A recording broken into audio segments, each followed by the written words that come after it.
Hello again, everybody. This is Mr. Everything, and I'm coming at you with another short video. This one may be long. I don't know. It depends on how verbose I get, and you know how I like to ramble. What I'm doing right now is I'm streaming this on Twitch. I'm kind of just having a little discussion with my audience, but I felt like it was kind of that I needed to record it and put it on YouTube for you, everybody else to have a chance to get a chance to hear this. So what I'm going to do, the topic is Arena Commander Discussion 1.0.2. What I thought was it's not like, you're not going to see a lot of gameplay here. We're actually going to show the patch notes. And I know you guys have all probably have read the patch notes, just because you're curious about what's going on and how it's going to happen and all that stuff. You know, the changes and fixes and what's still a known issue and blah, blah, blah, right? Well, there's a few of these patch notes that I felt were hidden messages to the audience. So I want to kind of read the patch notes and then give my, and then the patch notes that I felt were I was happy to read certain patch notes, but it's I'm reading between the lines. Okay, so here we go. They added the paint skin hardpoint to all Aurora ships. Okay, so that means, yeah, to attach a skin to a ship, you have to drag and drop it to a single spot on your ship as a hardpoint, just like a weapon, to have it put on your ship. And to me, I think that's not the way to do it. What I think paint skins should be, they should be added more, in my opinion, it should be less hollow table, more text. Like when you have your ship selected, you should have like a text drop down that says what paint skin you want. Not having to go to the paint section in the hollow table and drag and drop it to a hard point. That just seems now I don't care if they have a hard point in the background that automatically adds it and that's how they keep track of the paint skins or what have you, but in your hollow table or when you're customizing your ship, there shouldn't be a hard point where you attach paint. That's not immersive to me.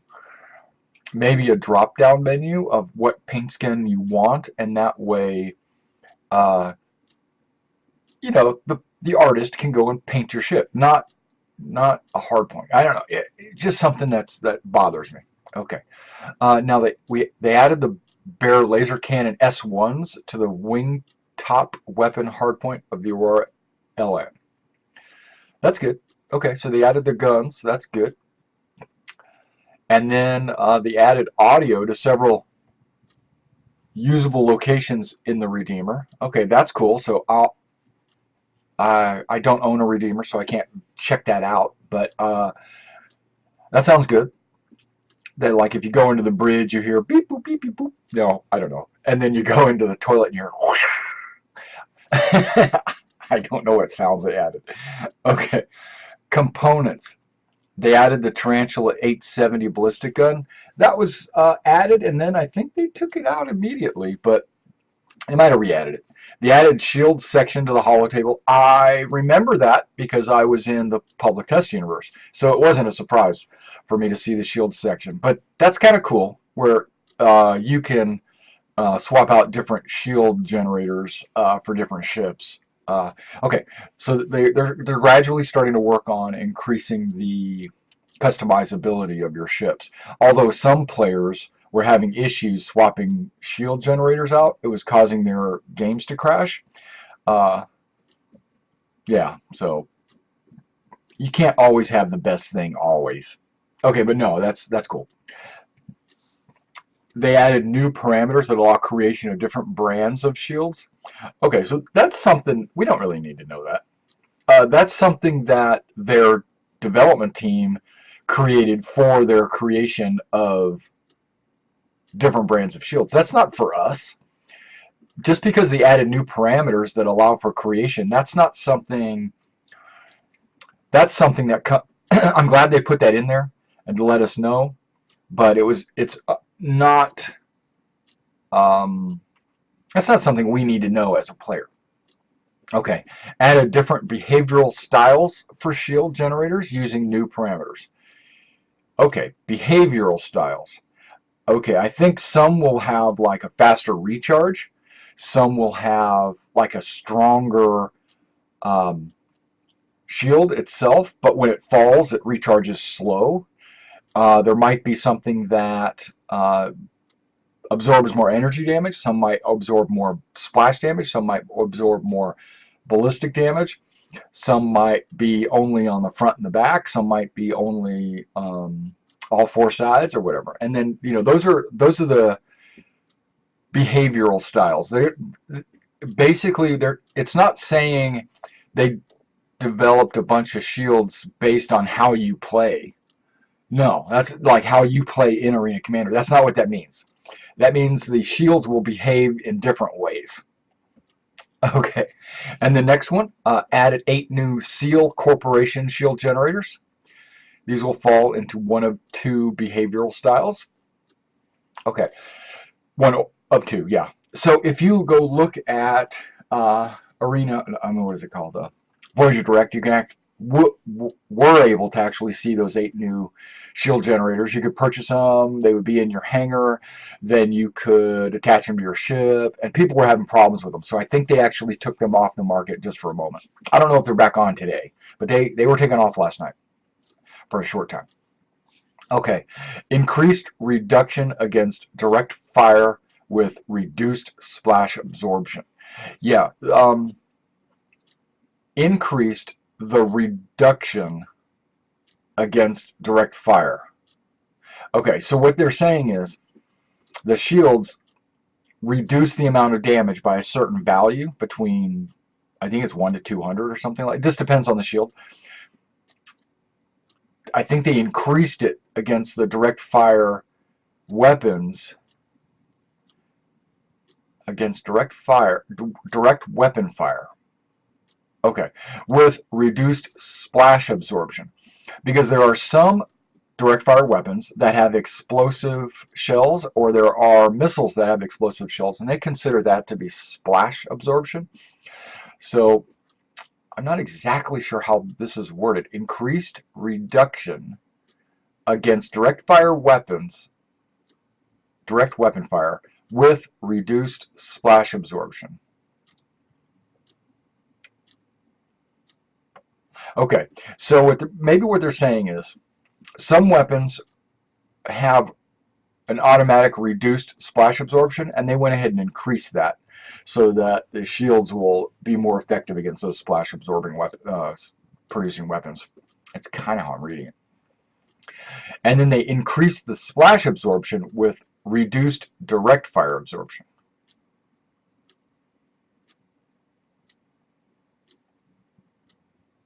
I'll let you guys figure that one out. Okay. That's too confusing for me. Okay, gameplay. They need to reword that in such a way that it's like for a layman. Gameplay. Players are now given a warning message for persistently attacking allies. Okay, now, as you know, in Arena Commander, for the last couple of patches now, when a friendly flies in front of you and you shoot him accidentally, it'll say check fire, check fire. Okay. That's good. That's good. But that's not what they're talking about here. What they're talking about here is you're in a co-op Vandal Swarm or whatever you're doing, maybe a squadron battle, and you're deliberately targeting and shooting your teammates. Okay, you're going to get a warning. And then later on, this is the one gameplay that I really wanted to talk about, was the persistently attacking allies. And later on in these patch notes, they said something that was really alarming to me. Or not alarming, but exciting to me, I should say. Okay. Art added 3 paint skins for the Auroras. Okay, that's just the start. I know they're going to start adding them for all the different ships. There's a balance tweak The Aurora LN fuel regeneration is increased.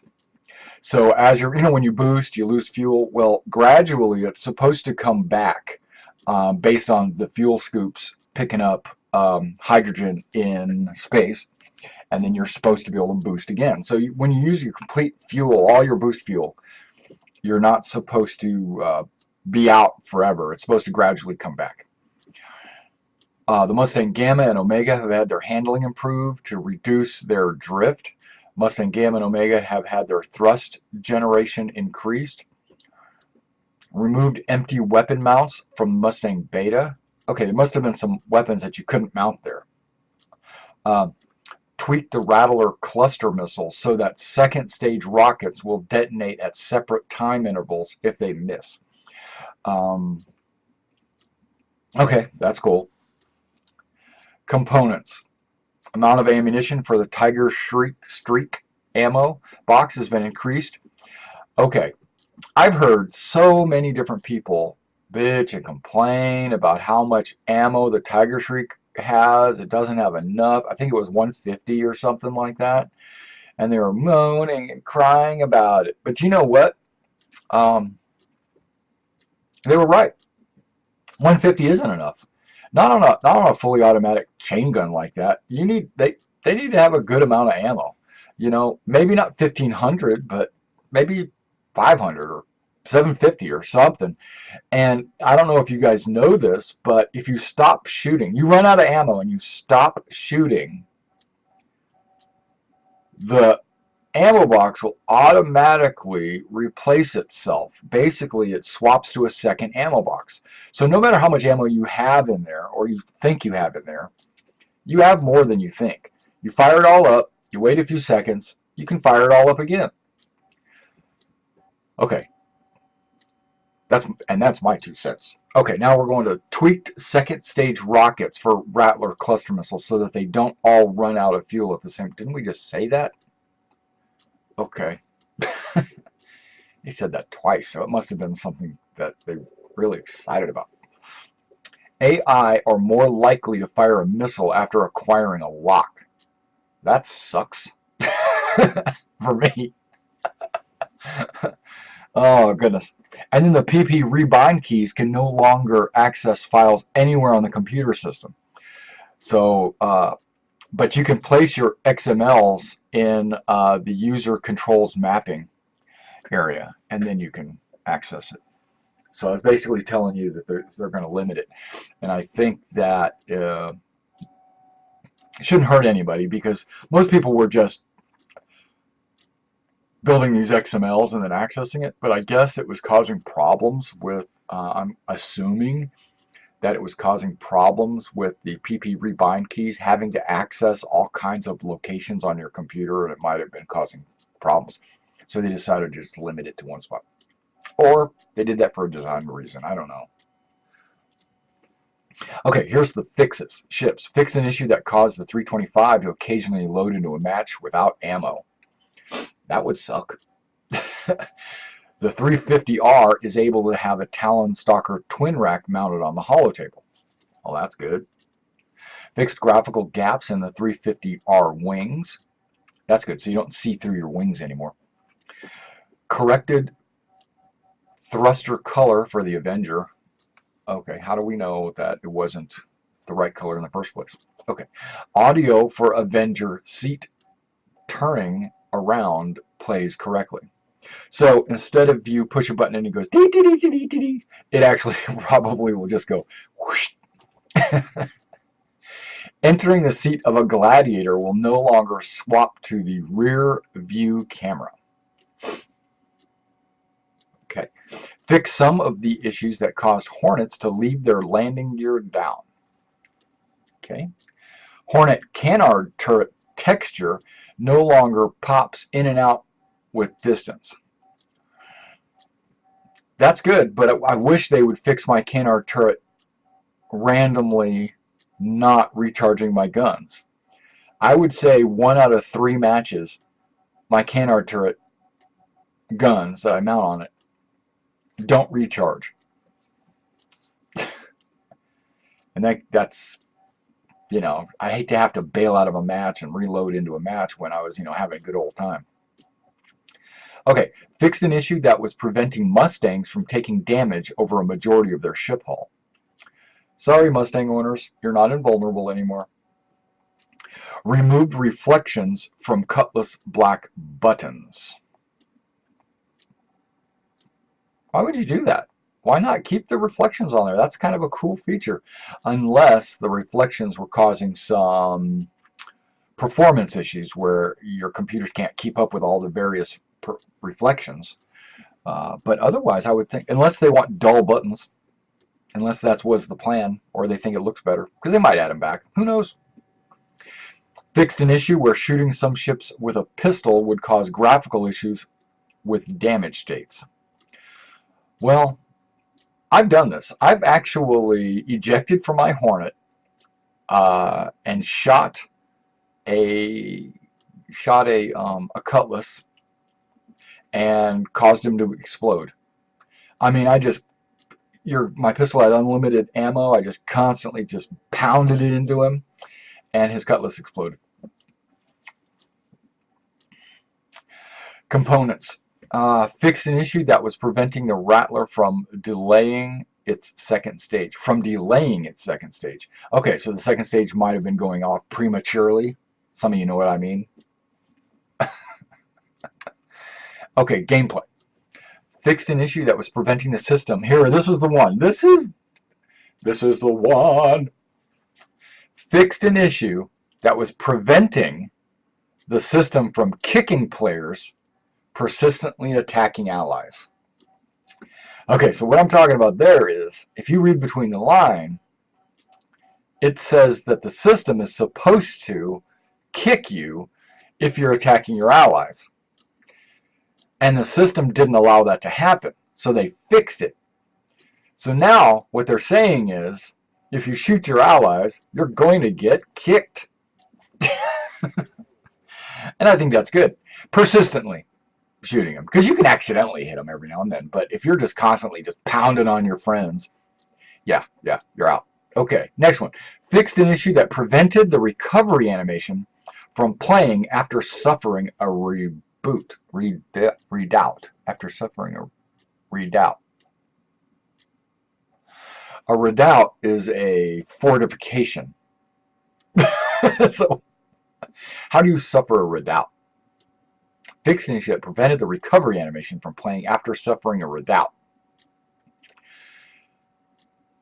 I think that's a typo. Okay. Fixed an issue. We're using HOMAS, that's hand on mouse and stick, or track IR, while using target focus, cause the player's head to shake and move uncontrollably. Well, I use track IR. I don't really have the problem with it. Well, I don't use the target focus usually. I just turn my head and point where I'm going. But the problem that I'm having with my track IR is my head, my field of view, or FOV, is actually too far back in my cockpit. So I see the back of my flight suit. Yeah, so that's why I'm not using my track IR. Now what I could probably do is tweak my track IR so that it stays forward of my suit. I just haven't worked on that yet. Okay. Fixed an instance where the respawn window would overlay the scoreboard at the end of a round. End of a, I'm thinking round. Let me think what this is saying. Fixed an instance where the respawn window would overlay the scoreboard at the end of a round. Oh, okay. So yeah, okay. So what they're saying is, you know, you finish, everything's over with, you got the scoreboard, the music's playing, and then it would said to respawn, press X. Right on top. Okay, they got rid of that. Good deal. When there's no respawning available. The user interface. Fixed an issue that would prevent controls from appearing in the control list. Okay, so that's good. I wonder if they added the chat control, because It's not on the control list anywhere, but it is an available option in the game. Okay, fix some issues where the mouse cursor would hide behind the client window and then an error was given. Oh yeah, I had that problem before where my mouse pointer would go onto my left or right monitor even while I was playing the game, and various things would click, or sometimes I would click it. I click my mouse because that's how I shoot my guns, and then it would give me an error. I'm glad they fixed that. Fix an issue that would cause the character name to duplicate when moving around and readying up in the lobby. I never saw that. Fixed wheel alignment for Gray Cat Buggy in the holotable. Hey, that's a bug that I actually reported. When I went to my holotable for the first time, I noticed that the Gray Cat Buggy wheels were offset to the left. My right, the buggy's left. And they were sticking out like a foot, right? You go over to the Gray Cat Buggy, they're not misaligned. They're perfect. But when you go into the holotable, they were misaligned. And they fixed it. Sweet. Hopefully they did that because of my bug reporting. The Herald in the plentiful salvage snow globe now has texture for its cockpit glass. Really? Someone actually was tasked to fix that? Couldn't you resource? I mean, whatever. Okay. Updated keyboard control image to remove zoom from bracket keys. Okay. Revel and York hangar ceiling fans will no longer flicker when viewed from the ground level. They'll still flicker if you view them from other levels. No, I don't know. Fix some graphical flickering in the Selfland hangar, and fix some graphical issues in the VFG industrial hangar. Hey, there must not be any graphical issues in my Aero view, huh? Or you just didn't fix it. Because I know I can still see through my outside walls into the adjacent hangars. Okay. Because there's windows, and you can look, and there they are. Okay. Known issues. Ships. 350R will sometimes spawn with damage. That's horrible. Weapons mounted on the upper hardpoints of Auroras, other than the LN, will not be able to recharge or vent heat. That's very much like my Canard. Avenger decelerates much faster than it accelerates. Why is that a known issue? If it's a fat, monstrous beast like the Avenger is, it should decelerate. No. I don't know. They should be the same, right? Depending on what kind of thrust you're applying. Okay, so that's what they're saying. It's not the same. They're doing it much faster. Got it. Got it. Okay. Tiger Shriek cannot be reattached to the Avenger. That sucks. Mustang Beta can have one of the doors in the cabin float above it.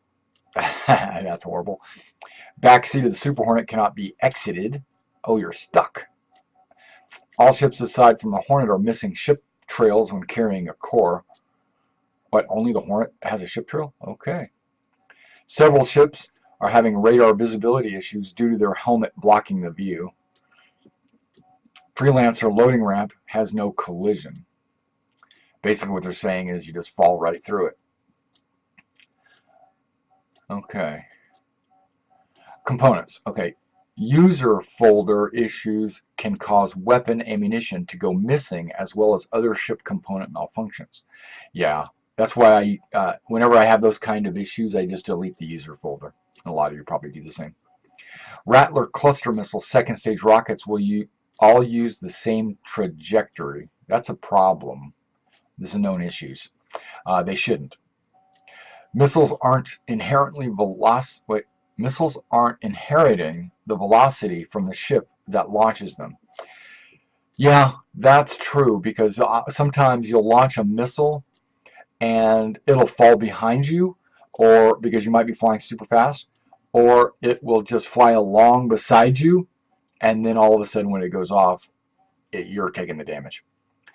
Because a lot of times I'll see Vandal fire missiles, but the missiles will just fly along with them, and that's kind of messed up. Okay, Seal Corporation damage effect displays incorrectly when equipped on an Aurora. Okay. User interface. Shield hardpoint in the holotable is too small for Mustangs and 300 series. Shield component on the Aurora ship status HUD is too large. Missiles have a small portion of the ship targeting UI on them after being launched. Missiles have a small portion of the ship targeting UI on them. Oh, okay, weird. Paint objects in the holotable are placeholder, which means they're just there for now. And multiple in-game items are missing text and are displaying their internal names. Yeah, they'll say at bearing or whatever, X522 or something instead of what it's supposed to be. Multiple players persistently moving around in a lobby will cause the ship selections to overlap. Okay. Well, we don't do a whole lot of moving in the lobby. We know where we're going. Loading back into a lobby will reset the ship selection. Sometimes this doesn't happen visually, but still happens on the back end. And the way we figured that it out is doing that is that your friends that are in the lobby can see one ship, but you see a different ship. Okay, ship selection resets to default the second time a player loads into the game mode in the same lobby. Okay. Character will sometimes spawn with the helmet on backwards. Yeah, the way I fix that is I immediately eject. I eject, and when I respawn back, it'll my helmet will be on correct. But what some people have told me is that when the match begins, it'll automatically reset with your helmet on correctly. So you can do it either way. And Aurora intakes aren't displaying paint. So what they're saying is once you paint the ship, the intakes basically just stay the same. Okay, so as a quick recap of the main point that I wanted to make through this whole patch notes thing is this one right here. Fixed an issue that was preventing the system from kicking players persistently attacking allies. I'm glad they implemented that. Only because I've been in just not very many, maybe two or three matches, I don't know, where my friends were deliberately ramming me or they were shooting me. Hopefully they can figure out the ramming too, but that's hard because it takes two people to ram. But they would deliberately buzz past you at full speed, at 100 thrust, and just, I don't know why they want to buzz you. I hear that a lot. Ships just flying over my head like constantly, and it's not because I'm turning or I'm dogfighting or anything. Those kind of collisions I understand, but when it's between matches and you're just flying perfectly straight and someone just decides to fly perpendicular in front of you, just across your beam for no reason, and you accidentally hit each other, that's just being retarded. So hopefully they can fix that, but that's hard. But I'm glad that if there's people shooting you, that yeah, they'll get kicked. All right, well, that was all I wanted to say about the patch 1.0.2, and hopefully I'll get to see my Retaliator soon. Okay, well, thanks for coming out and checking out this video, and I'll catch you in the verse.